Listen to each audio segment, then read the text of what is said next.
guys, welcome to our channel. நம்ம last கிளாஸ்ல வந்துட்டு கம்ப்ரஷன் மெம்பர் என்னன்னு பார்த்தோம். ஸோ இந்த கிளாஸ்ல நம்ம வந்து டென்ஷன் மெம்பரை பற்றி பார்க்கலாம். டென்ஷன் மெம்பர் அப்படின்னாலே அது வந்து ஒரு லீனியர் மெம்பரு. டென்ஷன் மெம்பர் அப்படின்னா ஜஸ்ட் வந்து ஸ்ட்ரெச்சிங் பண்ணுறது, எலாங்கேட் பண்ணுறதுக்கு வந்து நம்ம வந்து டென்ஷன் மெம்பர்னு சொன்னோம். ஃபார் எக்ஸாம்பிள் இந்த ட்ராயிங் நீங்கள் இப்போ என்னோட இது வந்து அவுட்வேர்டாக ஆக்ட் ஆச்சுன்னா இது வந்து டென்ஷன், சரிங்களா? அதுவே எனக்கு கம்ப்ரெஷன்னா என்ன ஆகும்? இப்படி ஆக்ட் ஆகிறது கம்ப்ரெஷன். இதெல்லாம் வந்து கம்ப்ரெஷன் மெம்பர், இது வந்து டென்ஷன் மெம்பர்னு சொல்லுவாங்க. ஸோ கம்ப்ரெஷன் மெம்பர் வந்துட்டு மோஸ்ட் எஃபெக்டிவ் இன் லோடிங் கண்டிஷன்ஸில் வந்து எந்த மெம்பர் ரொம்ப எஃபெக்டிவ் அப்படின்னா டென்ஷன் மெம்பர் எஃபெக்டிவ். நம்மளுக்கு வந்துட்டு கம்ப்ரெஷனில் மட்டும்தான் பக்கிளில் ஃபெயில் ஆகும். டென்ஷன் வந்து ஃபெயில்லாம் அவ்வளோ இதுவாக ஆகாது. லாஸ்ட் கிளாஸில் வந்து நான் உங்களுக்கு ஒரு ஆப்ஷன்ஸ் வந்து கேட்பாங்க, ஒரு கொஷின் கேட்பாங்க, 4 ஆப்ஷன்ஸ் கொடுத்து எது கம்ப்ரெஷன் மெம்பர் இதுலேருந்து அப்படின்னு. அதே மாதிரி டென்ஷனுக்கு என்ன சொல்லுவாங்க அப்படின்னா டை அண்ட் பர்லின், அது ரெண்டுமே வந்து டென்ஷன் மெம்பரு.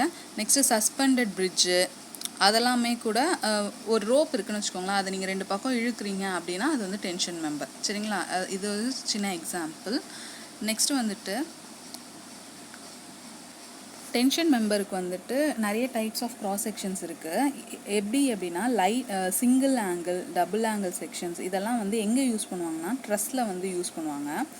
மெயினாக வந்துட்டு பிரேசிங் வந்துட்டு டென்ஷன் மெம்பர்ஸில் கொடுப்பாங்க. எதுக்கு அப்படின்னா அது வந்துட்டு ரெசிஸ்ட் பண்ணும் லோடிங்கை வந்து லேட்டர் லோட்ஸை வந்து அது ரெசிஸ்ட் பண்ணும். பிரேசிங்னால் ஒன்றும் இல்லை, ஜஸ்ட்டு இந்த மாதிரி இருக்குதுன்னு வச்சுக்கோங்களேன், இந்த இடத்துல வந்துட்டு இந்த மாதிரி எக்ஸ் ஷேப்பில் வந்துட்டு கொடுப்பாங்க.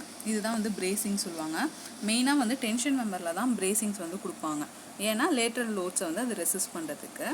நெக்ஸ்ட்டு வந்துட்டு நம்மளுக்கு டென்ஷன் இதில் வந்துட்டு 2 இது இருக்குது. ஃபைண்ட் அவுட் பண்ணுறதுக்கு நெட் ஏரியா கண்டுபிடிக்கிறதுக்கு 2 ஃபார்மேஷன்ஸ் இருக்குது. என்னன்னு பார்க்கலாம். இப்போ எனக்கு வந்து பிளேட் வித் செயின் போல்ட், இப்போ வந்து என்னோடய பிளேட்டில் வந்துட்டு போல்ட்ஸ் வந்து கொடுத்துருக்காங்க. இந்த மாதிரி கொடுத்துருந்தா இது ஏஎன்ன்றது வந்து நெட் ஏரியா. இப்போ வந்து பிரெத்து கொடுத்துருவாங்க, டேட்டாவில் பிரெத்து கொடுத்துருவாங்க, டயா கொடுத்துருவாங்க, திக்னஸ் கொடுத்துருவாங்க. என்னன்றது நம்பர் ஆஃப் போல்ட்ஸ், அது எத்தனை இருக்குதுன்னு பார்த்துட்டு ஏரியா ஏஎன் வந்து நம்ம கண்டுபிடிச்சிடலாம். நெக்ஸ்ட்டு வந்துட்டு ஜிக்ஸாக்ல வந்துட்டு நம்மளுக்கு போல்ட்ஸ் கொடுத்துருந்தா ஃபார்முலா வந்துட்டு AN equal to breadth P minus என்னன்றது number of bolts dia plus P1 square by 4G1 plus P2 square by 4G1 into T. இப்போ இந்த P1 அப்படின்னா என்ன, G1னா என்ன, இதெல்லாம் நம்ம பார்க்கலாம். AG அப்படின்னா வந்துட்டு நம்மளுக்கு கிராஸ் செக்ஷன் ஏரியான்னு சொல்லுவாங்க. AN அப்படின்னா net section area of plate. Bன்றது உங்களுக்கு தெரியும், width of the plate. N number of bolt. D0 வந்து டை ஆஃப் த போல்ட்டோட ஹோல். இப்போ வந்து நம்மளுக்கு 25 டயா வந்து 25க்கு மேலே இருந்துச்சு அப்படின்னா +2 mm பண்ணணும். அதுவே 25க்கு கீழே இருந்துச்சுன்னா வந்துட்டு 1.5 வந்துட்டு நம்ம ஆட் பண்ணணும். ஸோ இந்த கண்டிஷன், இந்த இது வந்து ஞாபகம் வச்சுக்கோங்க. இப்போ இந்த ஃபார்முலா பொறுத்த வரைக்கும் நம்ம வந்து செக்ஷன்ஸ் மாதிரி கண்டுபிடிக்கணும். எப்படின்னா இந்த ஒரு செக்ஷன், அப்புறம் இப்படி ஒரு செக்ஷன், நெக்ஸ்ட்டு இது ரெண்டுத்தையும் கனெக்ட் பண்ணுற மாதிரி ஒரு செக்ஷன், அந்த மாதிரி 3 இது கண்டுபிடிச்சு அதில் எந்த இது வந்துட்டு லெஸ்ஸர் வேல்யூ இருக்கோ அதுதான் நம்மளோட கிரிட்டிக்கல் செக்ஷன் ஏரியான்னு சொல்லுவாங்க. இப்போ வந்துட்டு ஃபார் எக்ஸாம்பிள் ஏஎன் கண்டுபிடிக்கிறதுக்கு நம்ம என்ன பண்ணுவோம், இப்போ இந்த சி பாயிண்ட் வந்து ஸ்ட்ரைட்டாக தான் இருக்குது, அப்போ நார்மல் ஃபார்முலா தான் P minus ND naught into T. இது வந்துட்டு இந்த சி ஒரு 1 செக்ஷனில் இது பண்ணோம். நெக்ஸ்ட் இந்த செக்ஷனில் 2, 3, 4 செக்ஷனில் வந்துட்டு இந்த இது P1 அப்படின்னா இந்த டிஸ்டன்ஸு, இந்த 2 போல்ட்டுக்கும் நடுவில் டிஸ்டன்ஸ் வந்து P1, இந்த சிக்கும் டிக்கும் உள்ள டிஸ்டன்ஸ் வந்து P2. அது வந்து கிவன் டேட்டாவில் கொடுத்துருவாங்க. ஜிக்கும் அதே மாதிரி கொடுத்துருவாங்க. இந்த இதுக்கும் G1 இது அப்படியே நீங்கள் டேரெக்டாக சப்ஸ்டியூட் பண்ணிவிட்டு 3 இதே கண்டிஷன்ஸை நம்ம கண்டுபிடிச்சிட்டோம்னு வச்சுக்கோங்களேன். அப்போ வந்து நம்மளுக்கு வந்துட்டு எது வந்து லெஸர் வேல்யூவாக இருக்கோ அதுதான் நம்மளோட கிரிட்டிக்கல் செக்ஷன். இங்கே ஒரு ப்ராப்ளம் போட்டிருக்காங்க. பிரெத்து கொடுத்தாச்சு, திக்னஸ் கொடுத்துட்டாங்க, டயா வந்துட்டு +2 பண்ணியாச்சு, breadth minus number of bolt. இங்கே வந்துட்டு போல்ட்டோட நம்பர்ஸ் வந்து எதுவும் கொடுக்கல, ஸோ அதனால் நம்ம 1ன்னு எடுத்துக்கலாம், சப்ஸ்டியூட் பண்ணி போட வேண்டியதான். நெக்ஸ்ட்டு டென்ஷன் மெம்பர் வந்து 3 விதத்தில் வந்து ஃபெயில் ஆகும். ஒன்று வந்து கிராஸ் செக்ஷன் ஈல்டிங்கால், நெக்ஸ்ட்டு நெக் செக்ஷன் ரப்ச்சர், அப்புறம் பிளாக் ஷியர் ஃபெயிலியர். இந்த 3 கண்டிஷன்ஸில் ஃபெயில் ஆகும். ஸோ அந்த 3 இதையும் நம்ம வந்துட்டு ஃபார்முலாஸ் யூஸ் பண்ணி நம்ம வந்து ஃபைண்ட் அவுட் பண்ணணும். கொஞ்சம் ஃபார்முலா இருக்கும், ஸோ வந்து அண்டர்ஸ்டாண்ட் பண்ணிக்கோங்க. ஃபர்ஸ்ட் திங் வந்துட்டு நம்ம வந்துட்டு design tensile strength based on cross section area yielding, சரிங்களா? அப்போ இதுக்கு ஃபார்முலா என்ன அப்படின்னா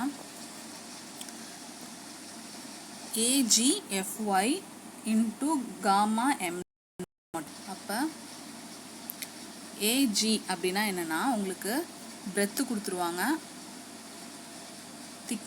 இது லென்த்து பிரெத்து கொடுத்துருவாங்க, -T இன்டூ T.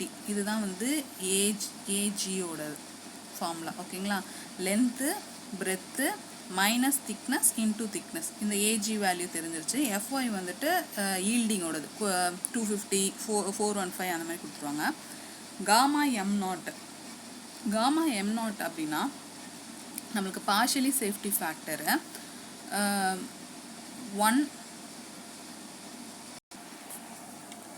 1.10.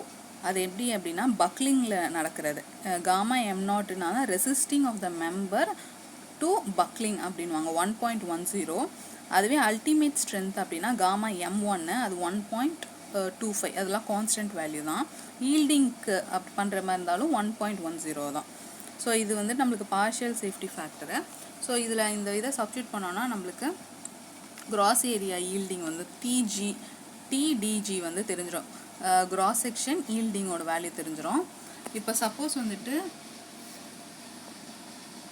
எனக்கு வந்து இன்டூ ஆல்ஃபா நெட்ட ஏரியா இது கண்டுபிடிக்கனா இன்டூ ஆல்ஃபா வேல்யூ வந்து 0.6 for 1 number of bolt. 2 number of bolt அதுக்கு மேலெலாம் போனால் அதுக்கான வேல்யூஸ் இருக்குது. ஸோ அது நான் உங்களுக்கு சொல்கிறேன். இப்போ என்னோடய நம்பர் ஆஃப் போல்ட் வந்து 2க்கு கம்மியாக இருக்குது. இப்போ வந்து 1 தான் இருக்குது, அந்த மாதிரினா 0.6. 2 இருக்குது அப்படின்னா 0.7. மோர் தேன் 4 இல்லை 4க்கு மேலே போச்சுன்னா 0.8. அப்புறம் வெல்டடு லென்த்தாக இருந்துச்சுன்னா 0.8 யூஸ் பண்ணுவாங்க, சரிங்களா? இது நோட் பண்ணி வச்சுக்கோங்க. இதில் நான் ஒரு இது தான் மென்ஷன் பண்ணியிருக்கேன். ஸோ வந்து நம்பர் ஆஃப் போல்ட்ஸை வச்சு இந்த ஆல்ஃபா வேல்யூ வந்து சேஞ்ச் ஆகும், சரிங்களா? இது வந்து ஃபர்ஸ்ட்டு இதோட ஈல்டிங்கில் நம்ம பார்த்தாச்சு. நெக்ஸ்ட்டு வந்துட்டு கிராஸ் செக்ஷன் ரப்ச்சர், அது வந்து பார்க்கலாம். இந்த கிராஸ் செக்ஷன் ரப்ச்சரில் மெயின் திங் வந்து அதை வந்து TDNன்னு சொல்லுவாங்க, நெட் செக்ஷன் ரப்ச்சர். அதில் வந்து என்ன அப்படின்னா பிளேட்ஸில் தான் அது மெயினாக நடக்கும். பிளேட்ஸில் நடக்கும். போல்ட்டிங் பண்ணதோ இல்லைனா வந்துட்டு வெல்டிங் பண்ணுற இடத்துல நம்மளுக்கு வந்துட்டு ரப்ச்சர் ஆகும். ஸோ அதுக்கான ஃபார்முலா என்னென்னா நோட் பண்ணிக்கோங்க. TDN equal to TNM by gamma M1, சரிங்களா? அப்போ இதுக்கு என்ன இதுனா 0.9 இன்ட்டு ஏன்னா உங்களுக்கு தெரியும் B minus N into D0 whole bracket T. அப்போ வந்து நெட் ஏரியா நமக்கு தெரிஞ்சு இன்ட்டு FUன்றது அல்டிமேட் ஸ்ட்ரெஸ்ஸை அது கொடுத்துருவாங்க கொஷினில் பை காமா M1. காமா M1னா 1.25 அந்த வேல்யூ நம்ம கொடுத்தா கொஷினில் கொடுத்துருந்தாங்கன்னா அதை அப்படியே போட்டுக்கோங்க. இல்லைனா நம்ம வந்து அந்த வேல்யூ வந்து ஞாபகம் வச்சுக்கணும், 1.25. இது பண்ணோன்னா நம்மளுக்கு TDN தெரிஞ்சிருச்சு, நெட் செக்ஷன் ரப்ச்சர் தெரிஞ்சிருச்சு. சப்போஸ் என்னோட டென்ஷன் மெம்பரில் வந்து ஆங்கிள்ஸோ இல்லை வந்து ஒரு சேனலோ T செக்ஷன்ஸோ அது மாதிரி கொடுத்துருந்தாங்கன்னா அதுக்கு ஒரு ஃபார்முலா, அது நோட் பண்ணிக்கோங்க. சேம் அதே தான் உங்களுக்கு TDN equal to 0.9 ANCFU by gamma M1. Same அது மேலே பார்த்தாலும் அதே தான், plus beta into AG0 into FY by gamma M0, ஓகேங்களா? இப்போ இந்த பீட்டாவுக்கு வந்துட்டு ஒரு ஃபார்முலா இருக்குது, அது நீங்கள் ஈஸியாக தான் இருக்கும். பீட்டா ஈக்குவல் டு 1.40 மைனஸ் இதை டிவைட் பண்ணால் என்ன வரும்? ஆல்மோஸ்ட் 0.7 வருமா? 0.07 வரும். 76 ப்ராக்கெட் போட்டுக்கோங்க, வித் பை டி. அப்போ என்ன வரும் next? FY by FU, breadth by length. அவ்வளோதாங்க இந்த பீட்டா. இது ப்ராக்கெட் க்ளோஸ் பண்ணிடுங்க, அவ்வளோதான். இது இந்த பீட்டா. அதில் வந்து நம்ம இது பண்ணி சால்வ் பண்ணுற மாதிரி இருக்கும். இவ்வளோ லென்த்தாலாம் கேட்க மாட்டாங்க. ஜஸ்ட் இந்த ஃபார்முலாஸ் மட்டும் பார்த்து வச்சுக்கோங்க. நம்மளுக்கு ஃபார்முலா கொடுத்து கொஷின்ஸ் கேட்குற மாதிரி தான் நம்ம வந்து ஈஸியாக அட்டன் பண்ணுற மாதிரி இருக்கணும். ஸோ ஜஸ்ட் அது தெரிஞ்சு வச்சுக்கோங்க. இதுதான் வந்துட்டு நம்மளுக்கு ரப்ச்சருக்கான இது. நெக்ஸ்ட்டு திங் வந்துட்டு ஷியர் பிளாக். ஷியர் பிளாக்ல வந்து 2 கண்டிஷன் இருக்குது. For shear yielding and tension ஃப்ராக்ஷனுக்கு ஒரு ஃபார்முலாவும், shear fraction and tension yielding just இப்படி தான் மாற்றி தான் கொடுத்துருப்பாங்க. Shear yielding and tension fraction. அடுத்து இன்னொரு இது வந்து ஃபஸ்ட்டு இது கண்டிஷனுக்கு கண்டுபிடிக்கணும். இன்னொன்று வந்து shear fraction and tension yielding. சரிங்களா? இங்கே பாருங்கள், இந்த ஒய்யும் எஃப்பும் தான் சேஞ்ச் ஆகிருக்கு, மாற்றி போட்டிருக்காங்க. ஃபர்ஸ்ட்டு திங் நம்ம இது பார்க்கலாம். இதுக்கு என்ன ஃபார்முலா அப்படின்னா AVG into FY by root of 3 gamma m0 plus 0.9 ATN into FU by gamma m1. இப்போ இந்த AVG அப்படின்னா என்னென்னா கிராஸ் ஏரியா, FYனா உங்களுக்கு தெரியும் yielding, gamma m0 partial safety factor for அல்டிமேட்டுக்கான இது 1.25 வரும். m0க்கு வந்து 1.10 வரும். AVN வந்து என்னென்னா உங்களுக்கு மினிமம் கிராஸ் செக்ஷன் ஏரியா. சரிங்களா? Minimum cross section area, minimum net section ஏரியாவோடது. இதெல்லாமே டேட்டாவில் கொடுத்துருவாங்க. சரிங்களா? இந்த ஃபார்முலா பார்த்து வச்சுக்கோங்க. நெக்ஸ்ட்டு வந்து நம்ம ஷியர் ஃப்ராக்ஷனுக்கும் டென்ஷன் ஈல்டிங்க்கும் பார்க்கலாம். சேம் அதே தாங்க. 0.9 AVN into FU by root of 3M. அங்கே வந்து m0ன்னு போட்டால் இங்கே m1 போடணும், plus ATG into FY by gamma m0. இது வந்துட்டு நம்ம வந்து shear fraction and tension yielding இவ்வளோதாங்க. இது வந்து அந்த 3 கண்டிஷன்ஸு. ஃபார்முலாஸ் பார்த்து வச்சுக்கோங்க. ப்ராப்ளம் மேக்ஸிமம் கேட்க மாட்டாங்க, ஆனால் ஃபார்முலாஸ் கொடுத்து நம்ம இது பண்ணுற மாதிரி இருக்கனால எப்படி இருக்குது அந்த ஃபார்முலாஸ் மட்டும் நீங்கள் ஒரு வாட்டி கோ த்ரூ பண்ணிக்கோங்க. அதேமாதிரி ஆல்ஃபா வேல்யூ பார்த்துக்கோங்க. எந்த இடத்துல அந்த டியரிங் ஸ்ட்ரென்த் நெட் செக்ஷனுக்கு வந்து ஆல்ஃபா எவ்வளோ இருக்கணும் அது பார்த்து வச்சுக்கோங்க. நெக்ஸ்ட்டு மோஸ்ட் இம்பார்ட்டண்ட் வந்துட்டு நம்மளுக்கு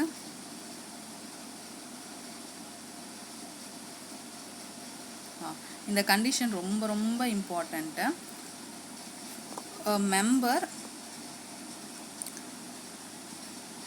மெம்பர் நார்மலி ஆக்டாக டையில் வந்துட்டு எனக்கு ஒரு ரூஃப் ட்ரெஸ்ஸில் இருக்கிற டையில் வந்து எனக்கு டென்ஷன் மெம்பர் ஆக்ட் ஆகுன்னு வச்சுக்கோங்க. அது வந்துட்டு position of reverse of wind or earthquake load இது பண்ணுற மாதிரி இருந்துச்சுன்னா அப்போ என்னோடய slenderness value minimum or maximum slenderness ratio வந்துட்டு 350. சரிங்களா? அதுவே எனக்கு அதர் தென் விண்டு சீஸ்மிக் லோடாக இருந்துச்சு, அதர் தென் இங்கே ஃபர்ஸ்ட் பாயிண்ட் பாருங்கள், அதர் தென் சீஸ்மிக் விண்ட் லோடாக இருந்துச்சுன்னா 180. அதுவே எர்த்குவேக் விண்ட் லோடை எடுத்துக்கிற மாதிரி இருந்துச்சுன்னா அது 350. டென்ஷன் மெம்பராக இருந்துச்சுன்னா 400. கம்ப்ரெஷனுக்கு சொன்னேன், ஞாபகம் இருக்கா உங்களுக்கு? இல்லைனா நீங்கள் லாஸ்ட் வீடியோ பாருங்கள். கம்ப்ரெஷனுக்கு வந்துட்டு சேம் இதே மாதிரி ஒரு டேப்லேஷன்ஸ் இருக்குது. இந்த 2 டேப்லேஷன்ஸ் தான் கண்டிப்பாக ஒரு கொஷின் வந்து கேட்டுருவாங்க. ஸோ அதை கம்பேர் பண்ணி படிச்சுக்கோங்க. நெக்ஸ்ட்டு மோஸ்ட் இம்பார்ட்டன்ட் திங் வந்து ஸ்ப்ளைசிங். ஃபஸ்ட்டு டென்ஷன் ஸ்ப்ளைசிங்னா என்னென்னு தெரிஞ்சுக்கோங்க. இப்போ வந்து நம்ம பில்டிங் வந்து கட்டிகிட்டே இருக்கோம், திடீர்னு ஒரு 2nd ஃப்ளோரு 4th ஃப்ளோர் போகிறப்ப நம்மளோட ஸ்டீல் வந்து அவ்வளோ லென்த்துக்கு இருக்காது. அப்போ வந்து என்ன பண்ணுவாங்க அப்படின்னா ஸ்ப்ளைசிங் பண்ணுவாங்க. இப்போ என்னோட இது இருக்குது, ஸ்டீல் இருக்குன்னு வச்சுக்கோங்களேன், இன்னும் ஒரு அடிஷ்னலாக ஒரு ஸ்டீலை கொடுத்து இந்த இடத்துல வந்து டைப் பண்ணிடுவாங்க. இந்த மாதிரி பேக்கிங் பிளேட்டை வச்சு டைட் பண்ணிடுவாங்க. அப்புறம் அதே மாதிரி பண்ணுறது தான் வந்து ஸ்ப்ளைசிங் சொல்லுவாங்க, டென்ஷன் ஸ்ப்ளைசிங். டென்ஷன் ஸ்ப்ளைசிங் அப்படின்னா என்னென்னா, providing when length of the member எவ்வளோ ஹைட்டுக்கு லென்த்து தேவையோ அதை வந்துட்டு கொடுக்குறது தான் டென்ஷன் ஸ்ப்ளைசிங் சொல்லுவாங்க. ஓகேங்களா, அது ரொம்ப இம்பார்ட்டன்ட் டேர்மு. சப்போஸ் என்னோட டயா இருக்குல்ல, பேக்கிங் பிளேட்டோட டயா வந்துட்டு 6 mmக்கு எக்ஸீட் ஆகுது அப்படின்னா வந்து ரிடக்ஷன் ஃபேக்டர்னு சொல்லி ஒன்று அப்ளிகபிள் பண்ணுவாங்க. என்ன அப்படின்னா, beta pack equal to 1 minus 0.0125 into thickness வந்து இப்போ சப்போஸ் 8 கொடுத்தாங்கன்னா இந்த இடத்துல 8 போட்டு போடுற மாதிரி இருக்கும். உங்களுக்கு சப்போஸ் ஏதாவது ப்ராப்ளம் கேட்கணும் அப்படின்னா இந்த மாதிரி ப்ராப்ளம் கேட்கலாம், ஈஸியாக நீங்களாவே மல்டிப்ளை பண்ணலாம். சரிங்களா, 1 minus 0.0125 இன்ட்டு திக்னஸ். இதுதான் வந்துட்டு டென்ஷன் ஸ்ப்ளைசிங்கோட ஃபார்முலா. நெக்ஸ்ட்டு லக் ஆங்கிள் பார்க்கலாம். லக் ஆங்கிள் அப்படின்னா என்னென்னா, அடிஷ்னலாக வந்துட்டு நான் வந்து லென்த்து கொடுக்க வேண்டாம் அப்படின்ற இடத்துல லக் ஆங்கிள் யூஸ் பண்ணுவாங்க. லக் ஆங்கிள் எதுக்கு அப்படின்னா, நம்மளுக்கு ஸ்ட்ரென்த் வைஸ் இன்க்ரீஸ் பண்ணுறதுக்கு இந்த லக் ஆங்கிள் யூஸ் பண்ணுறாங்க. லக் ஆங்கிள் மெயின்லி என்ன அப்படின்னா வந்துட்டு reducing the length of the கனெக்ஷனில் இருக்க லென்த்து வந்து ரெடியூஸ் பண்ணுறதுக்கு லக் ஆங்கிள் ப்ரொவைட் பண்ணுவாங்க. மெயினாக வந்து ஹெவி லோட்ஸ்லலாம் லக் ஆங்கிள்ஸ் யூஸ் பண்ணுவாங்க. இப்போ வந்து நம்ம லக் ஆங்கிள்ஸ் அவ்வளோ யூஸ் பண்ணுறது இல்லை, முன்னாடி யூஸ் பண்ணிகிட்டு இருந்தோம். ஸோ எதனால இந்த லக் ஆங்கிள் யூஸ் பண்ணுறாங்க அப்படின்னா, கெசட் பிளேட்டு, அடிஷ்னல் ஃபாஸ்டிங் இந்த மாதிரி ஏதாவது கொடுக்க வேண்டிய இடத்துல இந்த லக் ஆங்கிள் கொடுக்கறதுனால நம்மளுக்கு வந்துட்டு அதெல்லாம் தேவையில்லை. சப்போஸ் இப்போ பாருங்களேன், இப்போ இதான் என்னோட இது இருக்குன்னு வச்சுக்கோங்க. இந்த இடத்துல நான் ஒரு எல் செக்ஷனில் ஒரு இது கொடுத்துருக்கேன். இப்போ இந்த இடத்துல எனக்கு அடிஷ்னலாக ஒரு இது கொடுக்கணும் அப்படின்னா இந்த இடத்துல நான் லக் ஆங்கிள் மட்டும் இப்படி கொடுத்துட்டேன்னு வச்சுக்கோங்க. இதுதான் சரிங்களா. லக் ஆங்கிள்னால் என்னத்துக்குன்னு தெரிஞ்சுக்கோங்க. இதெல்லாம் அப்ஜெக்டிவ் டைப்ஸில் கேட்பாங்க. Lug angle is a shorter length of an angle used to joint to reduce the length of the connection. Heavy loadsல யூஸ் பண்ணுவாங்க. கெசட் பிளேட்ஸ் அதெல்லாம் வந்து யூஸ் பண்ண தேவையில்லை. அந்த இடத்துலலாம் வந்து இந்த லக் ஆங்கிள்ஸ் யூஸ் பண்ணால் போதும்.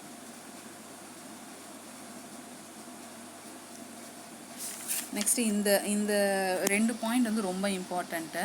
இது வந்து 1 மார்க்லலாம் கேட்பாங்க அப்ஜெக்டிவ் டைப்ஸில். பாருங்கள், the strength of the lug angle and fastening அந்த இடத்துல வந்துட்டு எவ்வளோ % அட்லீஸ்ட் வந்து 20% கொடுக்கணும். 20%. அதுவே இஃப் மெயின் ஆங்கிளாக இருந்துச்சுன்னா 10% கொடுத்தா போதும்.